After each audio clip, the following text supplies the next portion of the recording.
আপনি সৌদি আরবে আসছেন, আবার আপনি যে কোনো মূল্যেই সৌদি আরব থেকে দেশে চলে যাবেন। আপনি ভাবতেছেন এখন আমি দেশে গেলেই সফল হইতে পারবো, কিন্তু বিষয়টা একেবারে ভিন্ন।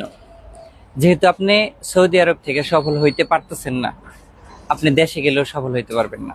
সৌদিতে আসার সাথে সাথেই অনেকেই ভালো একটা কোম্পানিতে কাজ পেয়ে যায়, আবার অনেকেই সৌদি আরবে আসছে, আসার পরে সে 2 মাস 6 মাস পর্যন্ত বসে আছে, ভালো একটা কোম্পানিতে কাজ পাচ্ছে না। অথবা যার মাধ্যমে আসছে সে এই কোম্পানি ওই কোম্পানি করে আপনাকে ঘোরাচ্ছে, আপনার মনটা এখন নষ্ট হয়ে গেছে। প্রবাস জীবনটাই হচ্ছে ভাগ্যের উপরে।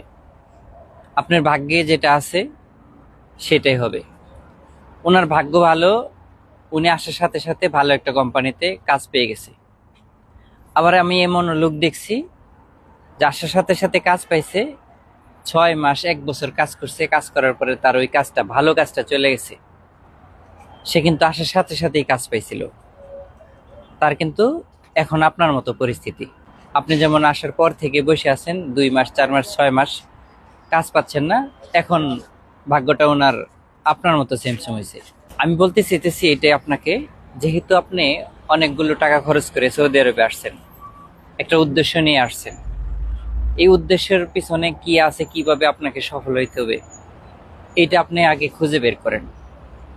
আপনি চাইলে কালকে দেশে চলে যেতে পারবেন, টিকিট কেটে এক্সিট লাগে আর টাকা দিয়ে হোক, যেভাবে হোক আপনি দেশে চলে যেতে পারবেন। আপনি যদি দেশেও চলে যান তাহলে কিন্তু সঠিক সিদ্ধান্ত হবে না আপনার জন্য, কারণ দেশে গেলেও আপনার এই যে এখন যে ভোগান্তিটা, এই সেম ভোগান্তিটা আপনার দেশে গিয়েও পোহাইতে হবে। কাজে আমি আপনাকে বলবো, রিজিকের মালিক হচ্ছে আল্লাহ।